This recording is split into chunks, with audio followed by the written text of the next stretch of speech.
anytime we can jump out to a big lead like that, it's always huge for us to come into the half and have some good groundwork already built. But a team like Southern Connecticut, they battle a lot, and we knew it wasn't going to be an easy finish. And a lot of credit to them. They battled really hard, and I think that it was a great battle for us, and it was a good test, and it's a lot to look forward to moving forward for the next round.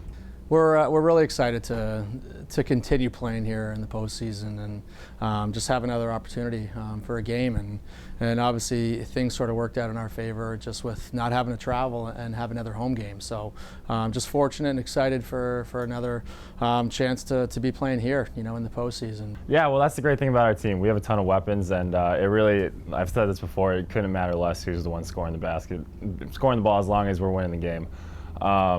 Yeah, I think yesterday, it was Owen Schoas' night, and that was really awesome. It was great to see him have such a great game for us, and we needed that from him. So yeah, it really doesn't matter who's scoring. Twitty had a great game, Monty had a good game, Sims had a good game, and it's as long as the ball's going in the hoop for the team, it doesn't really matter who's doing it for us. So it was great to see.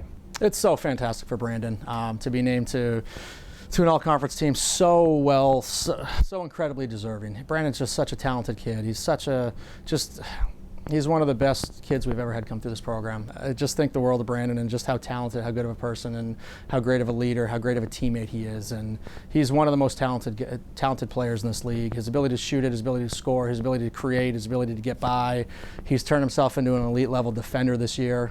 He's just added to his game. Yeah, no, I mean, it means the world to me. It's one of those things that you work all 4 years for, and you kind of dream of it, and you don't really expect it to happen until you finally hear it be announced. But I think first and foremost, it really is a team award. There are guys who scored more points than me, had more rebounds than me, but because our team did so well as a group, I think that kind of put me over the edge.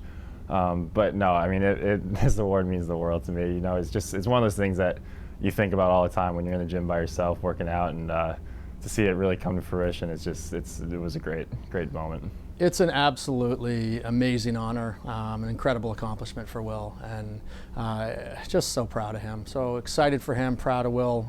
It's absolutely well deserved, and it was a long list of guys in the Northeast 10 and in the league that could have won this award, and Will, he was right up there, and obviously very deservedly so to get to be named the NE10 Player of the Year. So I just couldn't be more proud and more excited for him. He's worked so hard, and he's worked on his game, and he's added to it each and every year. That one goes out to my parents. They pushed me really hard off the court to be the best version of myself in the classroom that I can be, and that means a lot to me too. It takes a lot to do well in basketball and in school, and it's something I'm really proud of, that I've managed to find a way to balance both of those things, and really just have a great experience at Stonehill, both academically and athletically. It means the world to me to make a team like that. They're that good, and they prove it in these last couple games. They've proven it just the duration and the body of work that they've had through the season, and how good they're playing right now. Wins at Bentley the other night on Friday, then they head up to Syracuse to take on Lemoyne, who's the #1 seed in the playoff, and they knocked them off, and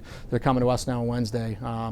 They're fantastic. They're so tough. They're physical. They're talented in every spot on the floor offensively.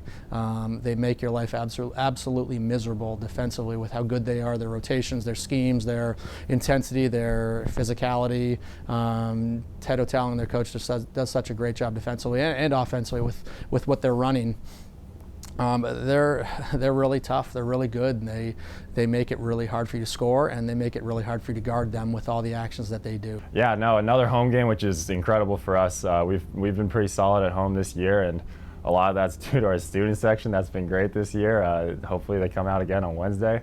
But New Haven's a great team. They were picked in the preseason to win their side of the conference, and that was for a reason. They have a ton of talent on that roster, and we tried to give them a run for their money in the regular season, and they ended up beating us in overtime. But no, it should be a great game, and I'm really excited for it. That was kind of the tale of two halves. When New Haven was here, they beat us in overtime. Elijah Bailey, a driving layup to beat us in overtime.